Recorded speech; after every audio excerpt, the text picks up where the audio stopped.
تو سب سے پہلے جو شاعر ہیں ان پر چرچا کرتے ہیں۔ اس دور کے پہلے شاعر ہیں شاہ نصیر۔ نصیر ان کا تخلص تھا۔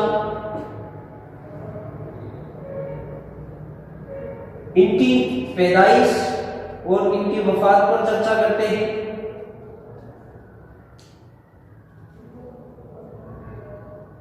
جب سے انہوں نے کلام کہنا شروع کیا تب سے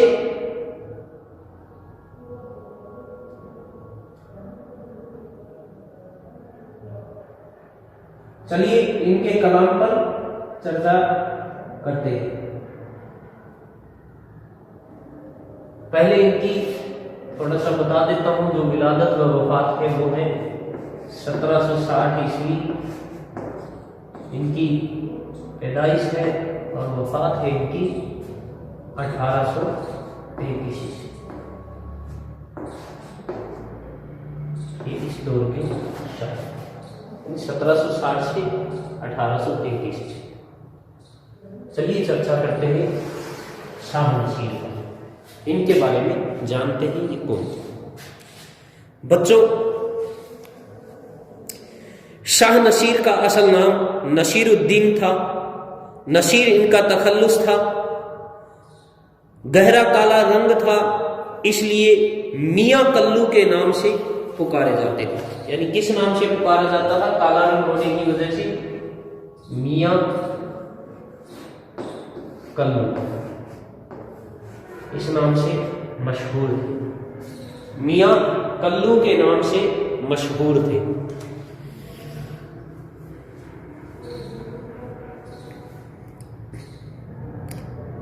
شاہ غریب کے بیٹے تھے۔ دہلی وطن تھا۔ خاندان میں پیری مریدی کا سلسلہ ایک مدت سے چلا آتا تھا۔ شاہ غریب کی دلی آرزو تھی کہ ان کا بیٹا اعلیٰ درجے کی تعلیم حاصل کرے، لیکن ساری کوششیں رائے گاہ گئی اور یہ تعلیم مکمل نہ کر سکے۔ شعر کہنے کا شوق پیدا ہوا تو شاہ محمدی مائل کے شاگرد ہوئے۔ آخر اس فن میں ایسا نام پیدا کیا کہ ذوق، مومن، ظفر اور آرزو جیسے شاعر نصیب ہوئے، آرزو جیسے شاگرد نصیب ہوئے۔ بادشاہ دہلی شاہ عالم نے قدردانی کا ثبوت دیا اور انعام و اکرام سے نوازا۔ شاہ نصیر کئی بار لکھنؤ گئے۔ شعرائے لکھنؤ کو ان کا آنا ناگوار گزرا، اس لیے وہاں کئی بار مارکا آرائی کی نوبت آئی۔ مقامی شاعروں کی رقابت نے ان کو یہاں جمنے نہ دیا۔ بار بار لکھنؤ جانے کا نتیجہ یہ ہوا کہ وہ ناسک و آتش کے رنگ سے متاثر ہو گئے۔ ان کے کلام میں بھی خارجیت، تشنا اور رعایت لفظی جیسی خصوصیات راہ پا گئی۔ یہ خصوصیات ان کے ساتھ دہلی پہنچی اور شعرائے دہلی نے بھی انہیں اپنانے کی کوشش کی۔ حد یہ ہے کہ غالب جیسے عظیم شاعر کا دل بھی لکھنؤ کے اس رنگ پر ایک بار للچا گیا، مگر یہ ان کے مزاج سے میل نہ کھاتا تھا، لہذا اس رنگ کو نبھا نہ پائے۔ شاہ نصیر 4 بار حیدرآباد گئے۔ ان کے آنے سے حیدرآباد کی محفلوں میں رونق آ گئی اور شاعری کا ذوق جو مدھم پڑ چکا تھا پھر سے چمک اٹھا۔ ان کے سفر حیدرآباد کا وہی نتیجہ نکلا جو ولی کے سفر دہلی سے کا نکلا تھا، یعنی اس سے دکن میں اردو شاعری کو فروغ ہوا۔ شاہ نصیر نے اصلاح زبان کی طرف بھی توجہ کی۔ انہیں مشکل زمینوں میں شعر کہنے اور بے ڈھب ردیف و قافیہ استعمال کرنے کا بہت شوق تھا۔ انوکھی تشبیہیں اور نادر استعارے بھی انہیں مرغوب تھے۔ کلام میں جگہ جگہ ظرافت کی چاشنی بھی نظر آتی ہے، بعض شعر تو بالکل بول چال کی زبان میں کہہ گئے ہیں، کچھ شعر ملاحظہ ہو۔ چلیے لکھتے ہیں، وجہ معلوم تو ہو چی با جبی ہونے کی، سچ کہو جی میں ہے کیا، کس سے لڑا چاہتے ہیں۔ اگلا، وقت نماز ہے ان کا قامت، وقت نماز ہے ان کا قامت، گاہ خدنگ و گاہ کما، بن جاتے ہیں اہل عبادت گاہ خدنگ و گاہ کما۔ یہ کچھ فارسی الفاظ کا بھی استعمال یہاں انہوں نے کیا ہے۔ ایک اور شعر لکھا گیا ہے، شب کو تجھ پر کیوں کر ٹھگتا سر پر تراہ ہار گلے میں، جو پروین و حالیہ میں تھا سر پر ترائے ہار گلے میں۔ اس کے بعد جو بہادر شاہ ظفر کے دور کے، ان کے دربار کے جو سب سے مشہور شاعر گزرے، جو قصیدہ گوئی کے سلسلے میں اعلیٰ درجے کا اعلیٰ مقام رکھتے ہیں، ان کا نام لیا جاتا ہے۔ ان کا نام ہے شیخ ابراہیم ذوق۔ تو چلیے اگلے جو شاعر ہیں ان پر چرچا کرتے ہیں، وہ ہیں ذوق۔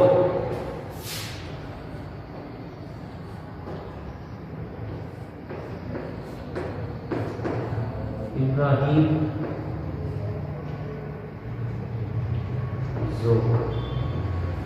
ذوق ان کا تخلص تھا۔ چلیے ان کے بارے میں جانتے ہیں، ان کے نام، ان کی ولادت دیکھیے۔ ان کی ولادت ہوئی 1789 عیسوی یا 89 عیسوی میں، دہلی میں ہی پیدا ہوئے تھے، اور 1854 عیسوی میں وفات پاتے ہیں۔ 1854 عیسوی میں ان کی وفات ہوئی۔ تو چلیے ان کو پڑھتے ہیں۔ دیکھیے ان کی وفات، پیدائش 1789 عیسوی اور وفات 1854 عیسوی میں ہوئی۔ چلیے ان کے بارے میں جانتے ہیں۔ ویسے آپ لوگ ان کے بارے میں پہلے سے واقف ہوں گے، پھر بھی ہم ذوق کے بارے میں چلتے ہیں۔ یہ عہد زری کے دوسرے مشہور شاعر ہیں۔ دیکھیے شیخ محمد ابراہیم نام تھا اور ذوق ان کا تخلص تھا۔ ایک غریب سپاہی شیخ محمد رمضان کے بیٹے تھے۔ 1779 عیسوی میں دہلی میں پیدا ہوئے۔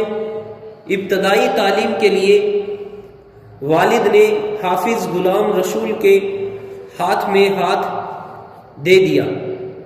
حافظ صاحب شاعر بھی تھے اور ان کے یہاں ہر وقت شعر و شکن کی محفل گرم رہتی تھی۔ اس ماحول نے طبیعت پر اثر کیا اور کم عمری ہی سے شعر کہنے لگے۔ پہلے اپنا کلام حافظ صاحب کو دکھاتے تھے، پھر شاہ نصیر سے اصلاح لینے لگے اور انہی کا رنگ شکن اختیار کیا۔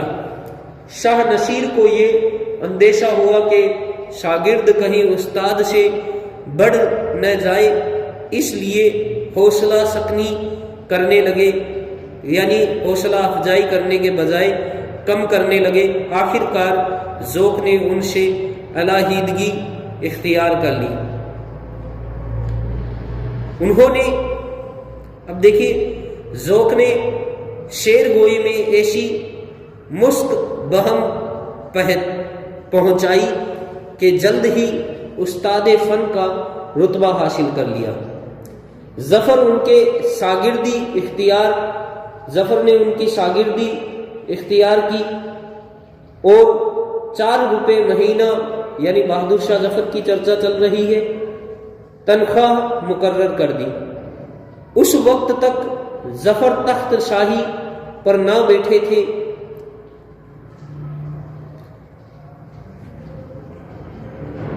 ولی عہد تھے، ذوق کی عمر اس وقت صرف 20 سال تھی، نوجوانی ہی میں ایک قصیدہ لکھ کر بادشاہ کی خدمت میں پیش کیا تھا، خاقانی ہند کا خطاب عطا ہوا۔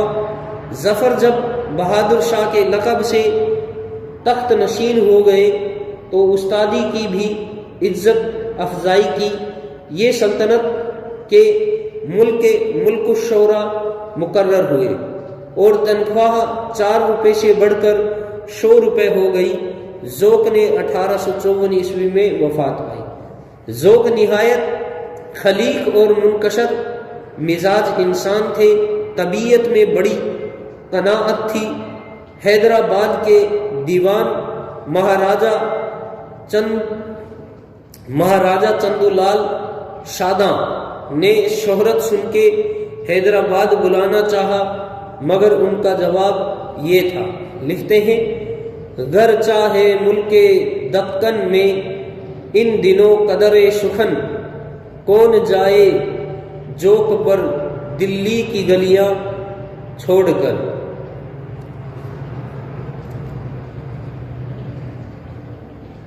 اگلا، ذوق کے دیوان میں غزلوں کے علاوہ زیادہ تر قصیدے ملتے ہیں جو بادشاہوں کی مد میں کہے گئے ہیں۔ اردو قصیدہ نگاری میں شودا کے بعد انہی کا درجہ ہے۔ ذوق کے علم و فضل نے ان کی قصیدہ نگاری کو بہت فائدہ پہنچایا۔ پرشکوہ اور بھاری بھرکم الفاظ قصیدے کو پرشکوہ بناتے ہیں۔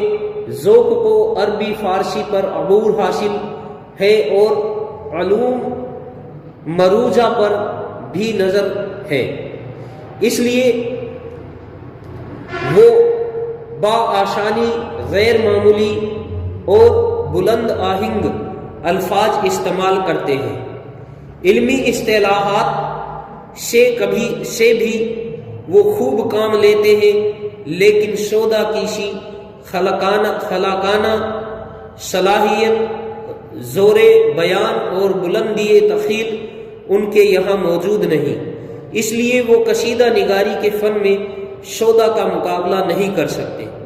ذوق کو زبان پر بے پناہ قدرت حاصل ہے، سنگلاخ زمینوں اور مشکل قافیوں میں شعر نکالنے کا بہت شوق ہے، اس میں کامیاب بھی ہوتے ہیں اور اس کا سبب ہے طویل مشق سخن۔ شعروں میں محاورے اور کہاوتیں نظم کرنے کا رجحان بھی بہت زیادہ نظر آتا ہے۔ اس میں بھی مہارت کا یہ حال ہے کہ محاوروں اور کہاوتوں کا استعمال برمحل معلوم ہوتا ہے، لیکن ان کی کثرت نے اکثر جگہ کلام کو بے نمک کر دیا ہے۔ پند و نصیحت کی باتیں بھی ان کے کلام میں بہت ملتی ہیں۔ ذوق کی غزلوں میں اختصار اور برجستگی پائی جاتی ہے، شدت جذبات اور تہداری سے ان کا کلام خالی ہے۔ عام طور پر بول چال کی سہل زبان استعمال کرتے ہیں اور اس زبان پر انہیں مکمل عبور حاصل ہے۔ نمونہ کلام پیش۔ مشکل ہے میرے عہد محبت کا ٹوٹنا، اے بے وفا یہ تیری خدا کی قسم نہیں۔ ایک، یا لب پہ لاکھ لاکھ سخن اضطراب میں، وہاں ایک خاموشی تیری شب کے جواب میں۔ ایک اور، اے سما تیری عمر طبیعی ہے ایک رات، ہنس کر گزار یا اسے رو کر گزار دے۔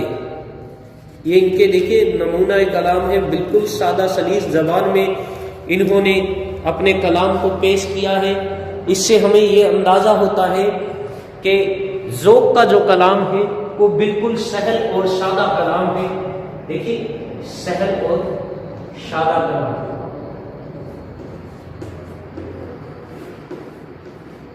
ان کا کلام جو ہے وہ سہل اور سادہ ہے۔ دوسری اگر ہم چرچا کریں، ہم نے جانا کہ انہیں ظفر کے جو بہادر شاہ ظفر نے گدی نشین ہونے سے پہلے ہی انہیں کون سا خطاب مل گیا تھا انگریزوں کی طرف سے؟ خاقانی ہند، یہ خطاب انہیں پہلے ہی مل چکا تھا۔ جب یہ جب بہادر شاہ ظفر گدی نشین ہوتے ہیں تو اس دوران یہ ملک الشورا کا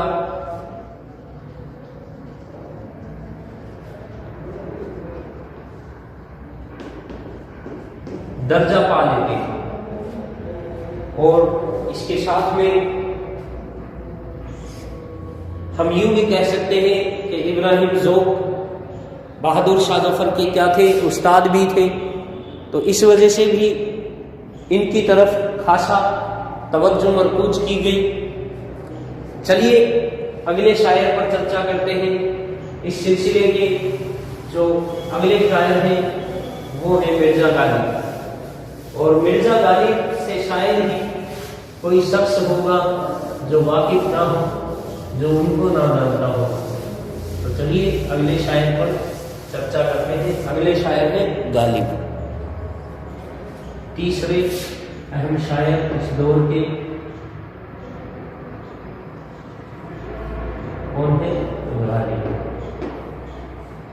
شہید نام بھی آپ اچھی طرح سے جانتے ہیں، مرزا اسد اللہ خان غالب۔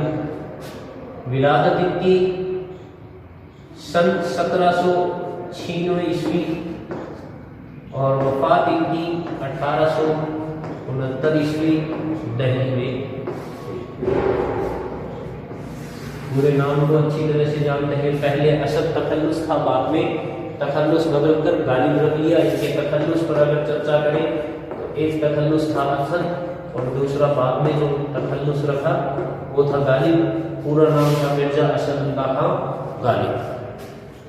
چلیے ان کی نثر، ان کی شاعری دونوں کو اچھی طرح سے جانتے ہیں کہ کتنی مشہور ہے۔ نثر میں انہوں نے صرف اپنے خطوط ہی چھوڑے ہیں جو ایک اردو نثر کی ایک خاص سرمایہ ہے، اردو نثر کے ایک اہم سرمایہ ہے جو بالکل اپنا الگ مقام رکھتے ہیں۔ تو چلیے نثر کے علاوہ ان کی شاعری پر چرچا کرتے ہیں کہ یہ کیسی شاعری لکھتے ہیں۔ دیکھیے اگر غالب کی شاعری کی چرچا کی جائے تو ہم کو بہت زیادہ گہرائی میں ان کو پڑھنا پڑے گا، کیونکہ غالب وہ شاعر ہیں جنہوں نے دلی کی شاعری کو چار چاند لگانے میں سب سے اہم رول ادا کیا۔ یعنی جو عہد زری کے سب سے بڑے ہیرو ہیں وہ غالب اور ذوق ہیں۔ حالانکہ ہم یہ نہیں کہہ سکتے کہ ذوق ان میں نمایاں نہیں ہے، لیکن سب سے جو نمایاں طور پر جس کو ہم یاد کریں گے وہ ہے غالب۔ غالب نے دلی کی اجڑے ہوئے حالات ہی نہیں بیان کیے، بلکہ دہلی کی آبادی، اس کی خوشحالی سب اپنے کلام میں موجود کر رکھی ہے۔ بلکہ غالب کے پاس ایسا کلام ہے جو دلی کو ایک الگ پہچان دلاتا ہے۔ دیکھیے جس زمانے میں مغلیہ سلطنت کا چراغ ٹمٹما رہا تھا اور مشرقی تہذیب کا آفتاب غروب ہونے کو تھا، اس وقت شعر و ادب کی دنیا میں چند ایسی سمائیں روشن ہوئی جنہوں نے آنکھوں کو خیرہ کر دیا۔ مرزا اسد اللہ خان غالب اس عہد کے سب سے نامور شاعر ہیں۔ ان کے دم سے اردو شاعری کی دنیا میں ایک انقلاب پیدا ہو گیا۔ پروفیسر آل احمد سرور کے قول کے مطابق غالب سے پہلے اردو شاعری دل والوں کی دنیا تھی، غالب نے اسے ذہن دیا۔ انہوں نے غزل میں نئے موضوعات اور نئے مضامین داخل کر کے اس کا دامن وسیع کر دیا۔ اردو ادب میں غالب کو بہت بلند رتبہ حاصل ہے، وہ ہماری زبان کے بہت بڑے نثر نگار بھی ہیں اور بہت بڑے شاعر بھی۔ یہاں ہمیں ان کا مطالعہ ایک شاعر کی حیثیت سے کرنا ہے۔ یہ بات بھی ذہن میں رکھنے کی ہے کہ پہلے وہ اسد تخلص کرتے تھے، لیکن جب ایک اور شاعر اسد کا یہ شعر سنا، یعنی شعر تھا اسد اس جفا پر بتوں سے وفا کی، میرے شعر شاباش رحمت خدا کی، تو اسد تخلص ترک کر کے غالب تخلص اختیار کیا۔ غالب کا نام اسد اللہ خان اور عرفیت مرزا نوشہ تھی، یعنی مرزا نوشہ کے نام سے انہیں پکارا جاتا تھا۔ مغل بادشاہ کی طرف سے نظم الدولہ، دبیر الملک اور نظام جند کے خطابات عطا ہوئے تھے۔ 1796 عیسوی میں آگرے میں مرزا کی ولادت ہوئی۔ ان کا سلسلہ نسب افراسیاب بادشاہ تران تک پہنچتا ہے۔ ان کے دادا شاہ عالم کے زمانے میں ایران سے دہلی پہنچے، یہاں انہیں اعزاز و اکرام سے نوازا گیا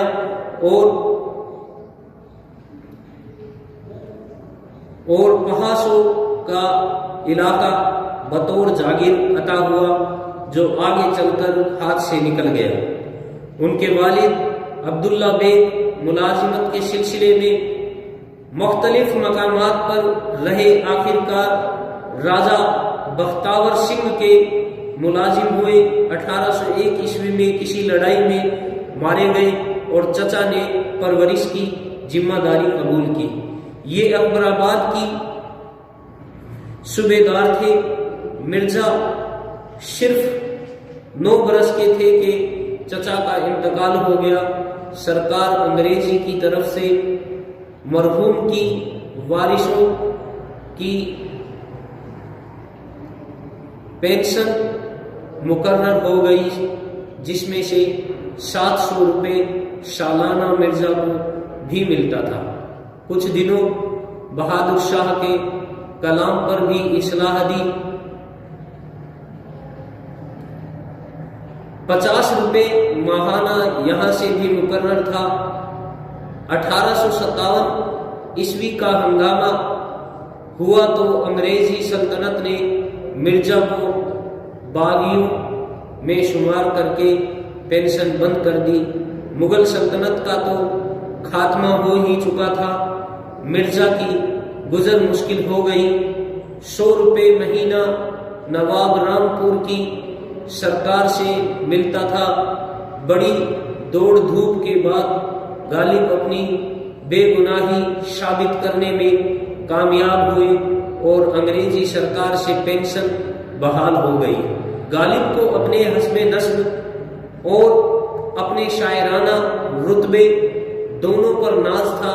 وہ شاہانہ زندگی گزارنے کے خواہش مند تھے، مگر یہ آرزو پوری نہ ہوئی۔ 1869 عیسوی میں وفات پائی، اس وقت 73 برس کے تھے۔ غالب نے شعر کہنا تو اسی وقت شروع کر دیا تھا جب وہ آگرے میں تھے، لیکن اس وقت تک ان کی شاعری میں فارسیت کا غلبہ تھا۔ دہلی آنے پر بھی یہی انداز رہا۔ لوگوں کو غالب کی اس روش پر بہت شکایت تھی۔ آخر کار خود غالب کو اس کا احساس ہوا اور انہوں نے اپنا رنگ سخن بدلنے کی کوشش کی۔ چنانچہ یہ مشکل گوئی رفتہ رفتہ ان کے کلام سے دور ہو گئی، یہاں تک کہ وہ شادہ و شہل زبان میں شعر کہنے لگے۔ غالب کے شعر صرف اسی لیے مشکل نہیں ہوتے کہ ان میں فارسی الفاظ کی کثرت ہے، بلکہ اس کا ایک سبب اور بھی ہے، ان کا تخیل بہت بلند ہے۔ خیال کی پرواز کبھی اتنی اونچی ہو جاتی ہے کہ شعر پہیلی بن جاتا ہے۔ اس لیے بعض شعر تو لوگوں کی سمجھ میں اس وقت آئے جب شاعر نے خود ان کا مطلب بیان کیا۔ تہداری بھی غالب کے کلام کی ایک اہم صفت ہے، یعنی پہلی نظر میں شعر کا ایک مفہوم سمجھ میں آتا ہے، غور کیجئے تو اس کی تہ سے دوسرے معنی نکلتے ہیں۔ اس تہداری نے بھی ان کے کلام کو مشکل بنایا، گویا تین چیزیں ہی جن کے سبب غالب کا کلام کبھی کبھی ہماری سمجھ سے بلاتر ہو جاتا ہے۔ جیسا کہ آپ نے دیکھا، یہ ہے فارسیت کا غلبہ، یعنی مشکل فارسی الفاظ کا استعمال۔ دیکھیے جو تین چیزیں ہیں جن کی وجہ سے غالب کا کلام مشکل ہو جاتا ہے۔ تیسرا ہے تخیل کی بلند پرواز، یعنی تخیل کی پرواز، اور تیسرا ہے تہداری۔ یہ تین چیزوں کی وجہ سے غالب کا کلام سمجھ پانا بڑا مشکل ہو جاتا ہے، بحال ہو جاتا ہے۔ غالب کی اس مشکل گوئی کی لوگوں کو شکایت ہوئی اور کہا گیا کہ اگر اپنا کہا تم آپ ہی سمجھے تو کیا سمجھے۔ غالب ان اعتراضات پر جھنجھلاتے تھے۔ ایک بار غصے میں یہاں تک کہہ دیا، مشکل ہے ضبط کے کلام میرا اے دل، سن سن کے جسے سخنرانے کامل آسان کہنے کی کرتے ہیں فرمائش، گو یم مشکل وگر نہ گو یم مشکل۔ جب غالب کے شعروں کو مہر کہا گیا تو انہوں نے جواب دیا، نہ ستائش کی تمنا نہ صلے کی پرواہ، گر نہیں ہے میرے اشعار میں معنی نہ صحیح۔ لیکن یہ رد عمل وقتی تھا، وہ آہستہ آہستہ سہل گوئی کی طرف آئے، یہاں تک کہ انہوں نے اپنے کلام کا ایک انتخاب تیار کیا اور باقی کو منسوخ کر دیا، لیکن یہ منسوخ کلام ضائع ہونے سے بچ گیا اور آج بھی موجود ہے۔ غالب کسی کے نقش قدم پر چلنا گوارا نہیں کرتے، انہوں نے اپنا راستہ آپ نکالا اور سب سے الگ نکالا۔ ایک فارسی شعر میں انہوں نے کہا ہے کہ دوسروں کے پیچھے چلنے سے آدمی اپنی منزل کھو دیتا ہے، اس لیے جس راستے سے کارواں گزر رہا ہے میں اس راستے پر چلنا پسند نہیں کرتا۔ اپنا راستہ الگ نکالنے کی خواہش نے بھی غالب کے کلام کو پیچیدہ بنایا۔ شوخی و ظرافت بھی غالب کے کلام کی ایک اہم خصوصیت ہے۔ وہ ایک ہنس مکھ انسان تھے اور اپنی دلچسپ باتوں سے دوسروں کو بھی خوش رکھنا چاہتے تھے۔ ان کی زندگی کے واقعات کا مطالعہ کیجیے، ان کی خطوط پڑھیے یا ان کے دیوان کی ورق گردانی کیجیے۔ ان کی پر لطف باتیں، ان کے دلچسپ لطیفے چٹکلے قدم قدم پر آپ کو اپنی طرف متوجہ کریں گے۔ وہ ہر ایک سے چھیڑ چھاڑ کرتے نظر آتے ہیں، نہ زاہد کو بخشتے ہیں، نہ جنت دوزخ اور فرشتوں کو چھوڑتے ہیں، نہ محبوب کو معاف کرتے ہیں۔ حد یہ ہے کہ خود اپنا مذاق اڑانے سے نہیں چوکتے۔ دیکھیے زاہد نہ تم پیو نہ کسی کو پلا سکو، کیا بات ہے تمہاری شراب طہور کی۔ ایک جگہ آگے دیکھیے، جس میں لاکھوں برس کی حوریں ہوں، ایسی جنت کا کیا کرے کوئی۔ ایک اور، وہ لحد پہ بوئے میں تھی کہ نہ آ سکے فرشتے، میں عذاب میں پھنسا تھا جو نہ بادہ خوار ہوتا۔ آئینہ دیکھ اپنا شاموہ لے کر رہ گئے، صاحب کو دل نہ دینے پہ کتنا غرور تھا۔ چاہتے ہیں خوب